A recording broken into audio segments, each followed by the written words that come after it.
Hello बच्चों, कैसे हो? आपका स्वागत है त्रिपान स्टडी सेंटर में। आज जो हम करने जा रहे हैं क्लास 10th एनआईएस बोर्ड का जो है चैप्टर नंबर 19 सोशल साइंस का, जो काफ़ी महत्वपूर्ण है।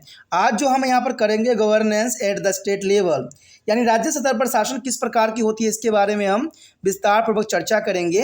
ये टॉपिक कई मानने में कई क्लास के बच्चों के लिए इंपॉर्टेंट है, चाहे वो 9th क्लास में हो, 8th क्लास में हो, 10th किसी भी क्लास के बच्चे हों, इवन कि जो सीबीएसई एनआईएस बोर्ड के बच्चे हों, यूपी बिहार बोर्ड के बच्चे हों, सभी बच्चों के लिए काफ़ी महत्वपूर्ण रहेगा। साथ में जो बच्चे कॉम्पिटिशन की तैयारी कर रहे हैं उनके लिए भी ये काफ़ी महत्वपूर्ण रहेगा। इसमें हम स्टेट लेवल के अंतर्गत जो है गवर्नेंस के बारे में विस्तार पर चर्चा करेंगे और हर एक पहलू पर प्रकाश डालने की कोशिश करेंगे। लेकिन आपको पता है, चैप्टर स्टार्ट करने से पहले एक बात जो मैं सदैव कहता हूं, जिसको आपको सोचना भी चाहिए, विचार भी करना चाहिए, इवन अमल भी करना चाहिए, वो ये है कि जब भी वीडियो देखिए पूरा देखिए, क्योंकि अधूरा जानकारी सदैव खतरनाक होता है। साथ में एक इंपॉर्टेंट बात ये भी रहता है, अगर आप पहली बार वीडियो देख रहे हो तो लाइक शेयर सब्सक्राइब करना मत भूलना, क्योंकि दोस्तों लाइक कीजिएगा तो बनाने वाले का मनोबल बढ़ता है, सब्सक्राइब कीजिएगा तो इससे ये होता है कि जब भी मैं कोई वीडियो डालूंगा उसका नोटिफिकेशन आपको समय रहते मिल जाएगा। और देखिए, शेयर का मतलब ये होता है कि आपके थ्रू ना जाने किन बच्चों को हेल्प मिल जाए, ये आप भी नहीं जानोगे, इसलिए जो है आप शेयर जरूर करो, ठीक है। व्हाट्सएप स्टेटस पे भी लगाओ। दोस्तों एनआईएस सेंटर जो है कई मानने में बहुत से बच्चों के लिए हेल्पफुल है, चाहे वो 8th क्लास हो, 9th 10th 11th 12th हो, चाहे वो एनआईएस बोर्ड के बच्चे हों, ठीक है, चाहे बीए एमए के बच्चे हो, सभी क्लासों के लिए कुछ ना कुछ जो है त्रिपान सेंटर में उपलब्ध है। तो इसलिए आपके लिए ज़रूरी है कि आप सब्सक्राइब करके इसको चैनल को जो है सेव कर लो, नहीं तो बाद में अगर रिसर्च करोगे तो शायद आपको ये चैनल प्राप्त ना हो। तो इसलिए सोचना नहीं, विचार नहीं करना है, सब्सक्राइब करके जो है अपने पास सेव करना है। दोस्तों ये तो बात था आपके लिए, लेकिन आप देखते हैं हमारा आज टॉपिक क्या है। The next topic is the most important here, impact of state government on citizens and their daily life. This is the most important topic here. Have you ever realized how to the policy and programs of state government, which are often debated in the state legislatures, impact our daily lives? All the state run many schemes and projects which impact all of us directly and indirectly. Critical parts of this are the welfare project and implemented by the various state governments. Many times state also adopt union government welfare schemes and implements them. This is important. For example, in Andhra Pradesh and Rajasthan is in innovative effect are being to made for education for out of school children through the residential barriers of course, and this include to mental challenge, hearing and visual impaired, and the physical challenged children. And this effort has enabled those children to be joined to is a mainstream schools here.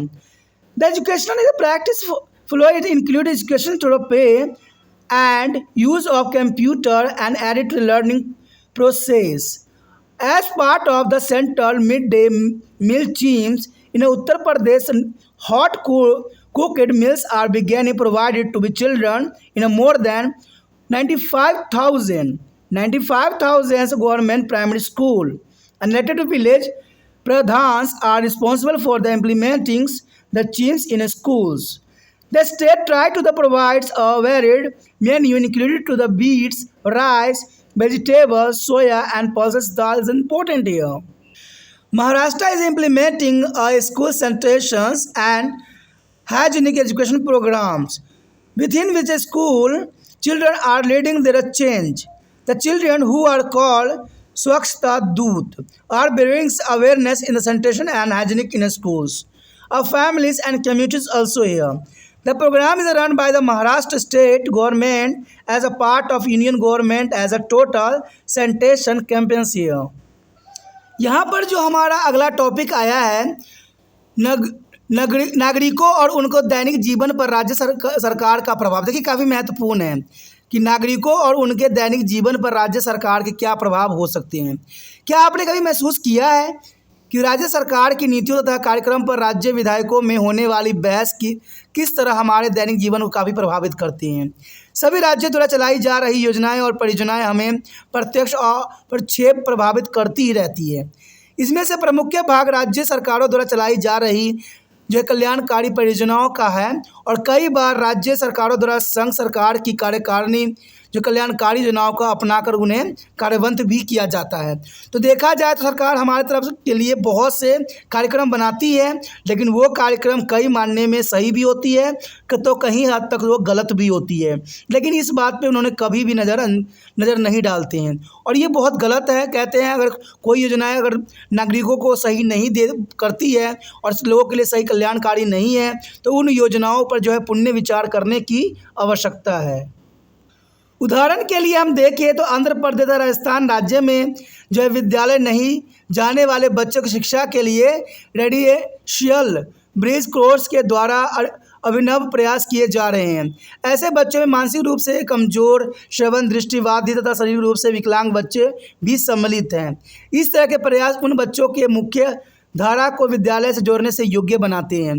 केंद्र सरकार की मध्यस्थ भोजन योजना के रूप में जो है उत्तर प्रदेश में देखा जाए तो 95 जो है हजार सरकारी प्राथमिक विद्यालय से भी अधिक बच्चों को खाना उपलब्ध करवाया जा रहा है।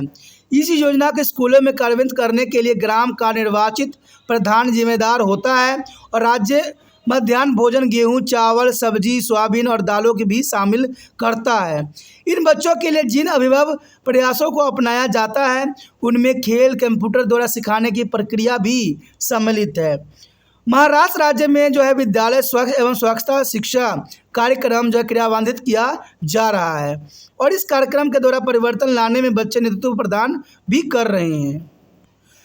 बच्चे जिन्हें स्वच्छता दूत भी कहा जाता है, कहते हैं स्कूलों, परिवारों और समुदाय में सफाई स्वच्छता के संबंध में जागरूकता ला सकते हैं और यह कार्यक्रम महाराष्ट्र राज्य सरकार द्वारा संघ सरकार के संपूर्ण स्वच्छता अभियान के अंग के रूप में चलाया जा रहा है।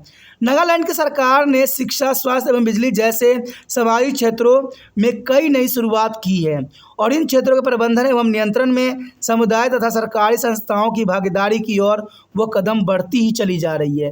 तो कहते हैं काफ़ी महत्वपूर्ण प्रयास है, लेकिन इन प्रयासों को जो है नागरिकों में लाना और उनको जो है करवाना काफ़ी दुष्कर्म कार्य होता है। कहते हैं कुछ चीज़ें सही भी है तो कुछ गलत भी है।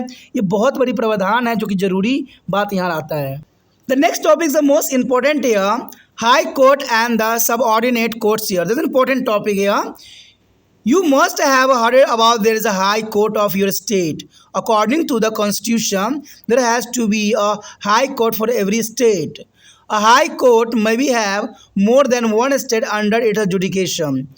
We have an example of Guwahati High Court that act as a common high court for a state of Assam, Meghalaya, Arunachal Pradesh, Nagaland, Mizoram, Manipur and Tripura. There is the most important point here.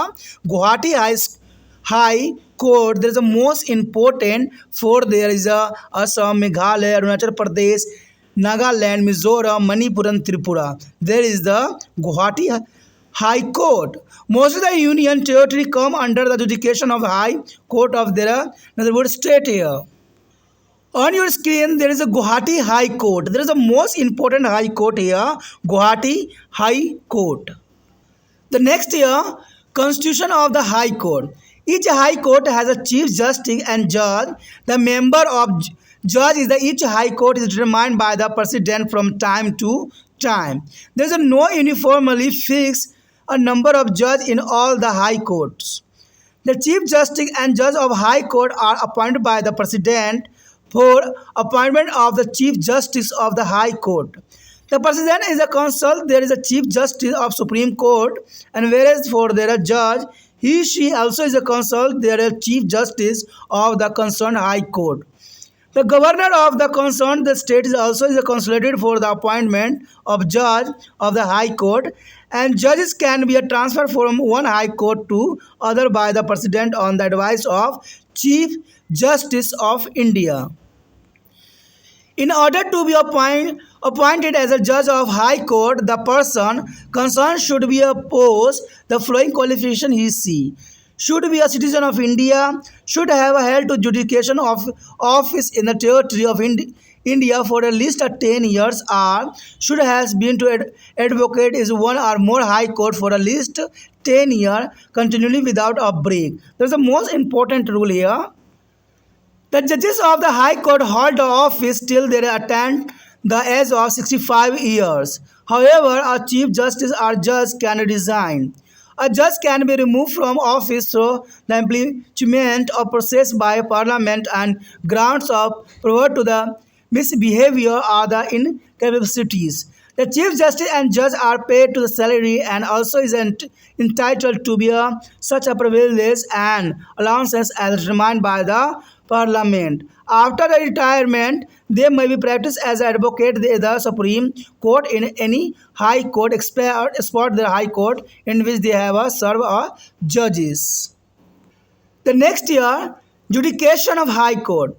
The judication of High Court extend of the territory limit of the concerned states or union territories.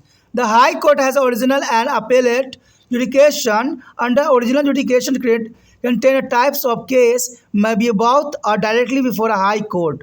The High Court exercises the original judication for their enforcement of fundamental right and other legal right. In this respect, High Court has the power to issue rights, and this right is go to a long way is protecting the right of the individual against the encroachment by the legislature. The executive or any other authorities, the High Court may be also hear election petition under its original judication challenging election of the member of state legislature. That's important judication of High Court here.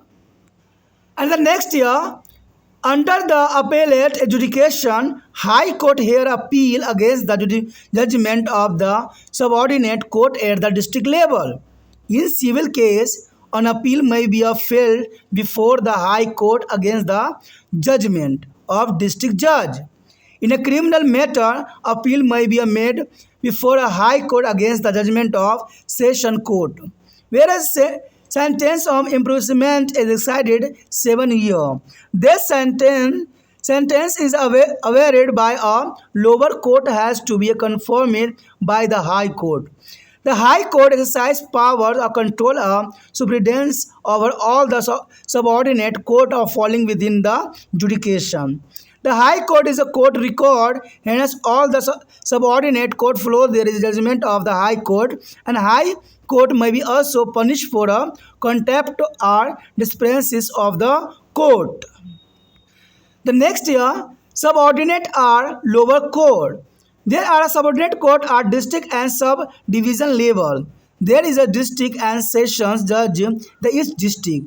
Under his her, there is a hierarchy of the judicature officer. The organization and working of subordinate court in India are more or less uniform throughout the country as given below. First of all, subordinate court here, civil court, criminal court, revenue court. There is the most important court here, subordinate court here, civil court, criminal court, and revenue courts here. The first here, civil case. This case file in a civil court contain a debt there between two or more persons regarding to property. And breach of the agreement of contract or divorce or the debt between to the landlord and tenants. This is important here. All these cases are selected by the civil court. In such a civil case, the court does not be awarded and the punishment is the violations of law and not involved. And criminal case, such a case related to the thief, robbery, rape, and pickpocketings and physical murder, etc.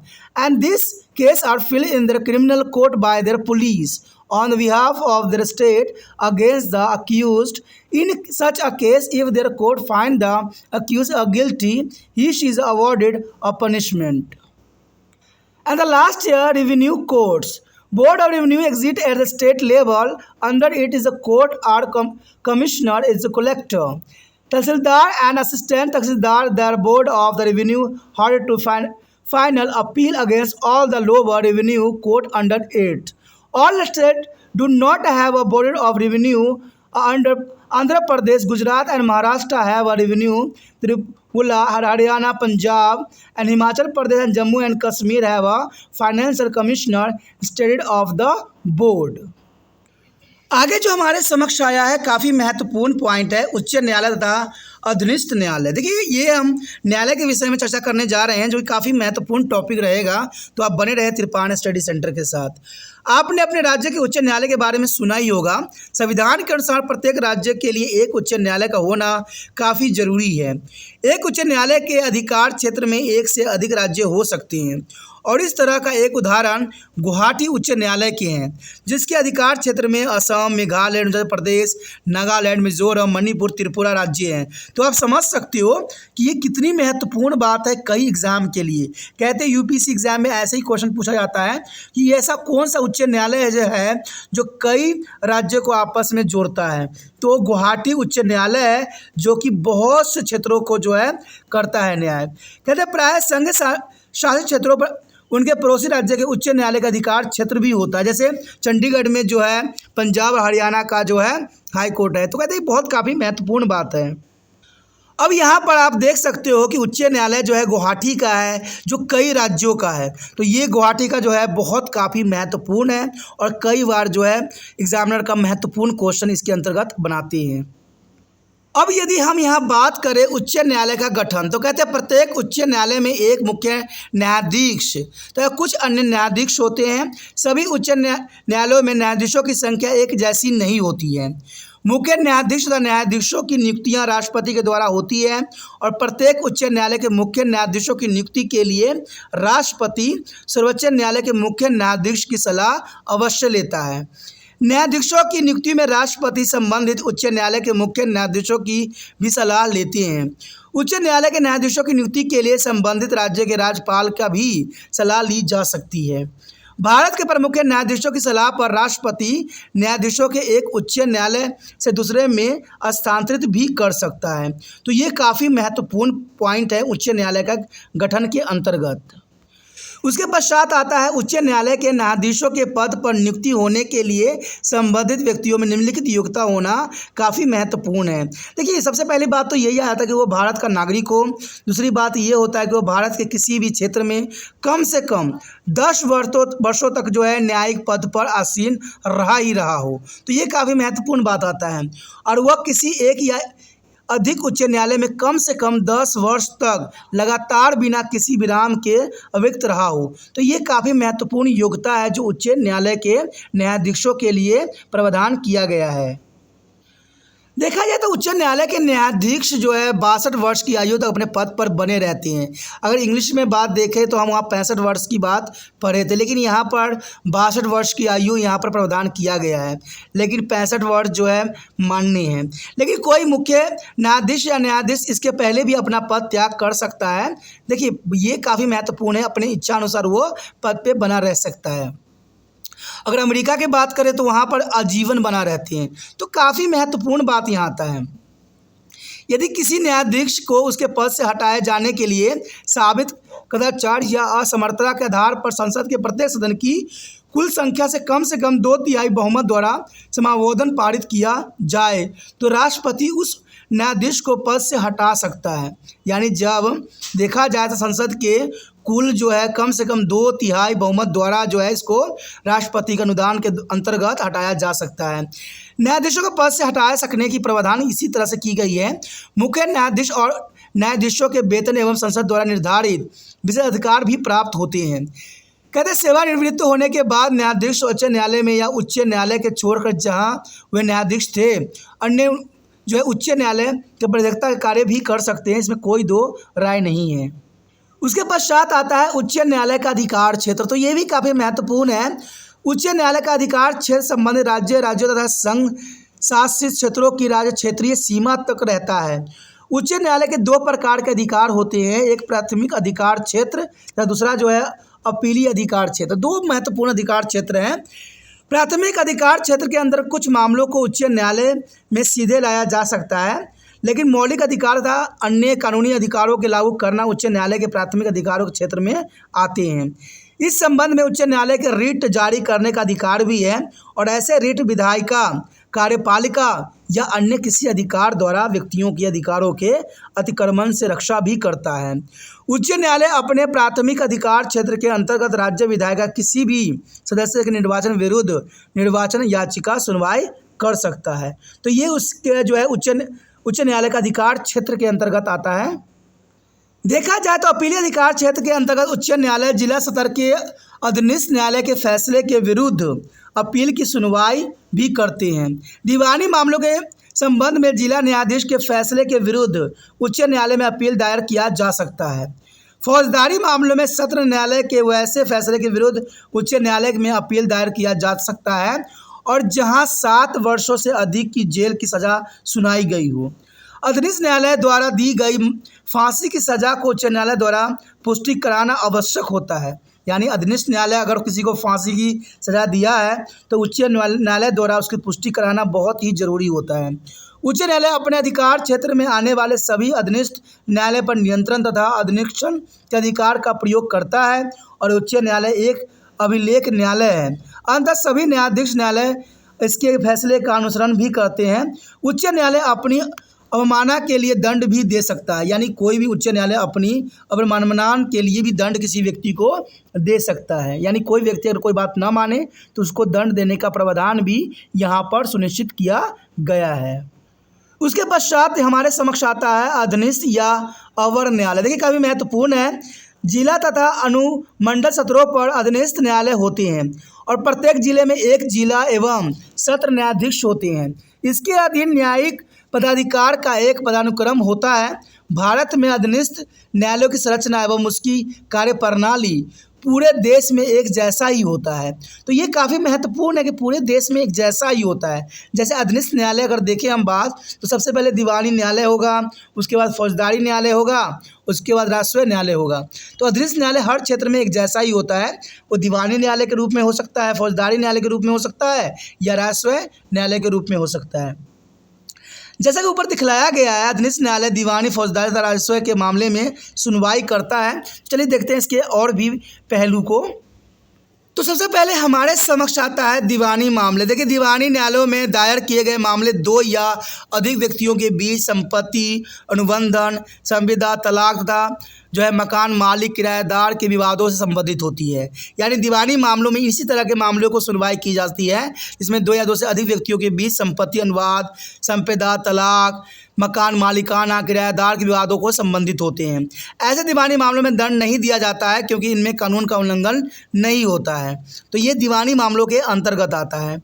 दूसरा है फौजदारी मामले। इसमें ऐसे मामलों का संबंध जो होता है चोरी, डकैती, जो है पॉकेटमारी, हत्या आदि होती है। तो ये काफ़ी फौजदारी मामला काफ़ी गंभीर मामला होता है और ये मामले राज्य की तरफ से पुलिस द्वारा जो अभिव्यक्त के विरुद्ध फौजदारी न्यायालय के दायर किए जाते हैं। यानी पुलिस जो है ये कोर्ट में जाके दायर करेगा और इन मामलों में यदि न्यायालय अभिव्यक्त की दोषी पाता है तो उसे सज़ा भी दी जाती है। तो ये फौजदारी मामलों के अंतर्गत ये प्रावधान किया गया है। आगे है राष्ट्रीय न्यायालय। कहते राज्य में एक राजस्व बोर्ड होता है और इसके मतहल आयुक्त जो है कलेक्टर, तहसीलदार तथा सह तहसीलदार के न्यायालय होती हैं। राजस्व बोर्ड अपने अधीनस्थ सभी राजस्व न्यायालय के विरुद्ध अंतिम अपील की सुनवाई करता है, किंतु सभी राज्यों में राजस्व बोर्ड नहीं होता है। इसमें आंध्र प्रदेश, गुजरात, महाराष्ट्र में राजस्व न्यायाधिकरण जो है ट्रिब्यूनल है और हरियाणा, पंजाब, हिमाचल प्रदेश तथा जम्मू कश्मीर में वित्तीय जो है अभियुक्त होते हैं। तो ये काफ़ी महत्वपूर्ण बात यहाँ पर आया है कि दीवानी मामले, फौजदारी मामले और राष्ट्रीय न्यायालय जो सुनवाई किन किन कारणों से होती है। तो ये काफ़ी महत्वपूर्ण चैप्टर था जिसपे हमने विस्तार पूर्वक चर्चा किया और हर एक पहलू पर जो है विस्तार पूर्वक जानने की कोशिश किया। अगर आपको ये वीडियो समझ में आया, अच्छा लगा, ठीक है, तो अगर मन से तिरपान स्टडी सेंटर का हेल्प करना चाहते हो, जितना हो सके इस वीडियो को शेयर करना है और शेयर करने के लिए कुछ नहीं करना है, यूट्यूब से लिंक को कॉपी करना है और व्हाट्सएप स्टेटस पर लगा देना है।